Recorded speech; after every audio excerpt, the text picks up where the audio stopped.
L'année 2023 vient de commencer et comme à chaque nouvelle année, eh bien, on s'interroge sur les défis à venir pour 2023. On a parlé cette semaine notamment sur Radio J des défis en termes de sécurité pour l'État d'Israël. Et ce matin, eh bien, on voulait faire le point sur la situation économique du pays alors que l'État d'Israël connaît aussi, comme l'Europe d'ailleurs, l'inflation pour beaucoup d'Israéliens, donc comme beaucoup d'Européens. Cette rentrée est difficile avec un coût de la vie déjà très élevé, le retour de l'inflation donc qui nous inquiète tous. Et pour en parler ce matin, et pour parler de tant d'autres sujets, eh bien, nous sommes en direct en studio avec notre chroniqueur, le président de la Chambre de commerce Israël France, Daniel Rouache. Bonjour. Oui, bonjour Ilana. Merci beaucoup d'être avec nous ce matin. Je précise qu'on vous retrouve tous les lundis matins à 7h05, heure française sur Radio J, pour votre chronique high-tech où l'on parle souvent, c'est vrai, de start-up notamment et des liens entre la France et Israël. Alors, beaucoup de sujets à voir ce matin et donc j'en parlais, l'inflation d'abord qui touche Israël. Bien sûr, c'est vrai qu'on a pu entendre cet été ces touristes français se plaindre des prix trop élevés, hein, exorbitants même, l'inflation qui frappe donc Jérusalem, le coût de la vie qui est devenu très cher. Comment l'expliquer concrètement? Quels sont les facteurs qui l'ont favorisé? Où en est-on concrètement?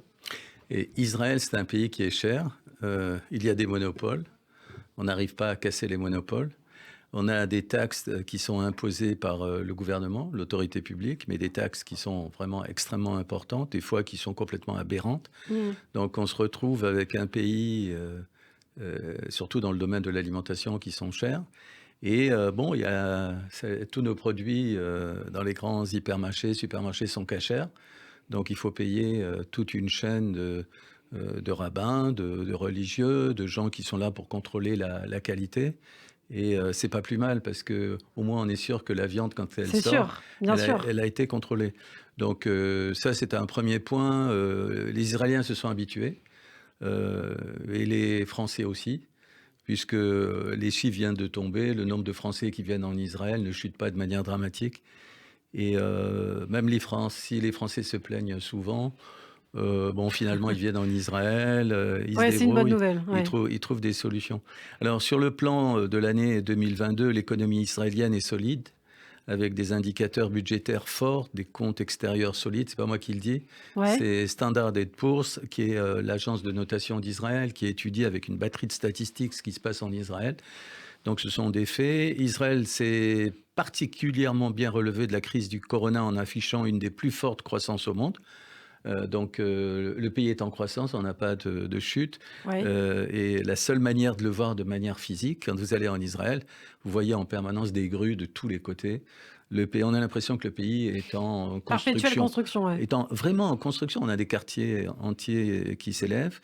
Et en fait, l'inflation est là, les prix des logements grimpent, ils ont grimpé. Alors justement, par rapport à l'immobilier, c'est vrai que ça peut intéresser aussi nos auditeurs, ces Français qui veulent peut-être investir en Israël. Est-ce que c'est encore possible, sachant que les prix de l'immobilier ont bondi d'une certaine manière, non? Oui, Ouais. on peut gagner, en fait, ceux qui maintenant rentrent dans l'immobilier en Israël sortent de Tel Aviv. Il y a des villes maintenant qui étaient pas très belles il y a 15-20 ans, Ouais. comme Ashdod. Moi, je trouvais que c'était pas une ville belle quand je connais bien Ashdod. Je suis passé plusieurs fois. Aujourd'hui, on voit qu'il y a des centres tout à fait modernes qui ont été créés. Beaucoup maintenant de gens vont également sur Beersheva, dans le sud. Beersheva est devenue une vraie ville avec des animations, universités et autres, avec des prix qui sont beaucoup plus bas, et même dans le nord du pays. Donc on a, c'est vrai, si on essaie de trouver un appartement autour de Gordon Beach et dans le sud de Tel Aviv, bon, on a très très peu de chances de trouver des bons prix. Mais Ouais. finalement, il y a une augmentation des prix. Actuellement, il y a une volonté sérieuse de bloquer cette augmentation. Il y a des solutions qui commencent à être à sortir du chapeau. Moi, je suis très optimiste pour l'avenir. Ça ne veut pas dire que les prix vont chuter, mais il va y avoir une stabilisation dans le secteur de l'immobilier en Israël qui va permettre à tout le monde d'acheter. À un point que peut-être nos éditeurs ne le savent pas.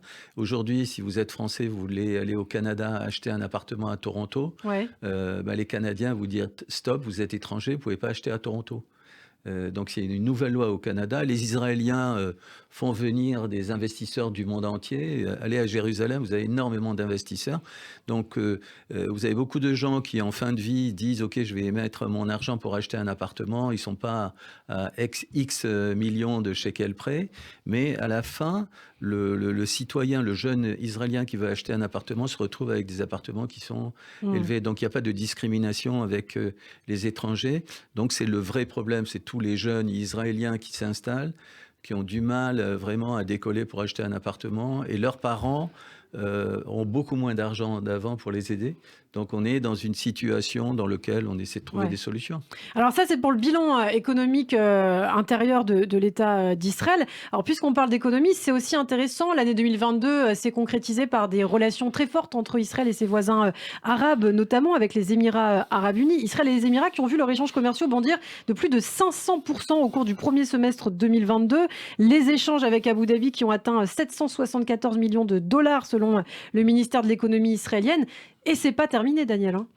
Oui, mais bon, il faut se méfier des chiffres, parce que quand vous êtes à 0 ou à 10 et vous allez sur 20, c'est quand même des chiffres globaux qui sont quand même assez limités. On a effectivement, et c'est ça qui est extrêmement encourageant, avec les Émirats, il y a un vrai dialogue. Je ne sais pas si vous le savez, mais l'ambassade des Émirats se retrouve et dans la bourse de Tel Aviv, vraiment dans la bourse. Vous rentrez, vous avez le drapeau, et ils ont tout compris, puisque c'est là où se passent des dizaines de réunions, de rencontres et autres. Et les Émiratiers ont trouvé une solution avec Israël qui est extrêmement simple. Ils sont assez discrets sur les investissements. Il y a énormément de signatures d'accords. On la ramène pas, on progresse, mais c'est une vraie progression qui est très solide, c'est pas artificiel. Avec les Marocains, c'est totalement différent. Alors justement, qu'en est-il du Maroc exactement ? Écoutez, la croissance est là.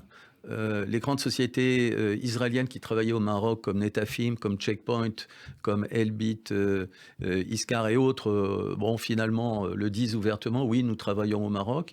On voit une progression impressionnante. Le nombre de délégations d'Israéliens vers Casablanca, Rabat, Marrakech est important. Beaucoup d'événements ont eu lieu ces derniers temps. Mais il faut être quand même modeste. Les Marocains progressent à une vitesse différente. On est dans un pays très grand, le Maroc. La coopération avec Israël devient petit à petit une réalité. Et les Israéliens font face à la concurrence de nombreux pays qui sont implantés directement au Maroc.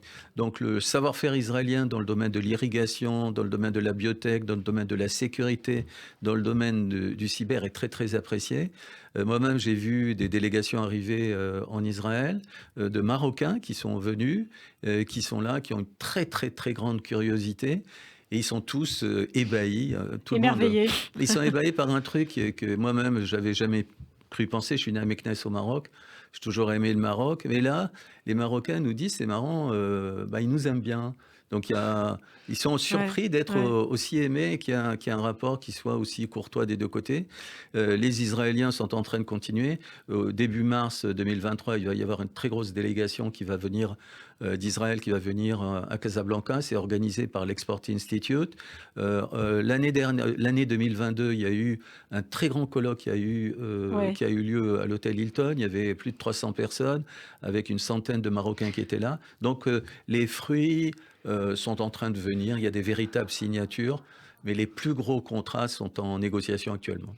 Alors, on parle des relations entre Israël et les pays arabes. Daniel, vous êtes aussi un spécialiste de la high-tech. On l'a dit, on vous retrouve tous les lundis dans votre chronique high-tech. Et on parle souvent, c'est vrai, avec vous, de ces startups qui émergent en Israël. Alors, est-ce qu'il y a une startup en particulier qui est sortie du lot cette année pour vous, dont qui mérite en tout cas qu'on en parle ?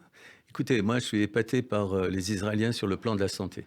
J'ai passé 23 jours à l'hôpital l'an dernier, il y a 12 mois.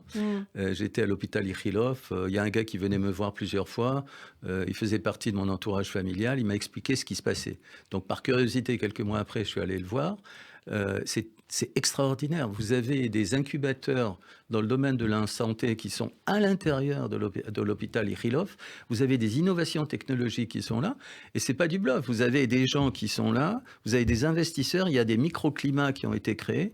Et celui d'Ichilov, pour moi, c'est vraiment l'avenir. Donc, l'une des sociétés que j'ai envie de parler ce matin avec vous, Ilana, c'est Trislaf, qui opère dans le domaine de la médecine régénérative et de l'ingénierie tissulaire.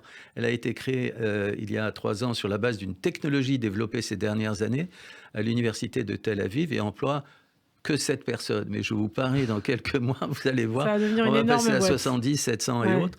Et en Israël, l'impression 3D d'un plan devient une véritable réalité. C'est pour ça que j'étais épaté à l'hôpital Ichilov. Il faut beaucoup d'argent pour faire des implants 3D.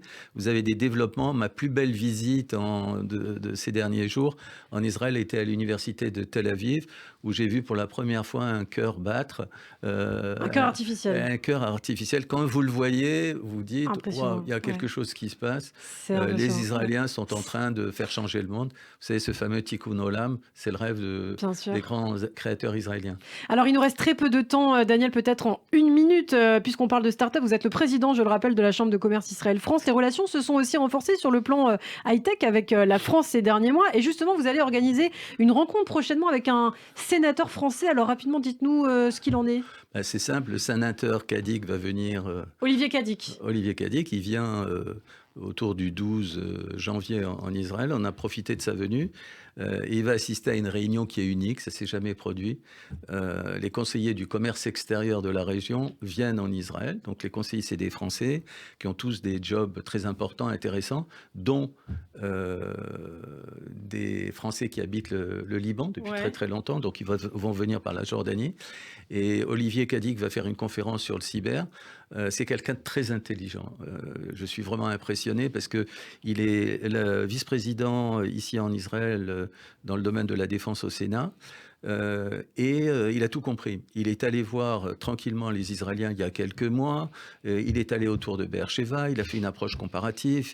Il a pondu un rapport. Et il essaie de faire en sorte que la France puisse rattraper son retard dans le domaine du cyber ou de la défense. Donc il est à l'origine de ces personnalités françaises qui sont en train d'installer à la Défense à Paris un centre de cyber qui est unique, qui est un copier-coller de ce qui se passe en Israël. Mais il le fait avec une telle modestie, c'est impressionnant. Et deuxième point, avec une ambition. Et vous allez voir qu'un de ces jours, la France sera comme ces grands pays du cyber extrêmement bien développés. Eh bien, on aura l'occasion d'en reparler. En tout cas, ça se passe le jeudi 12 janvier 2023 et inscription obligatoire. J'ai vu ça, on peut se renseigner.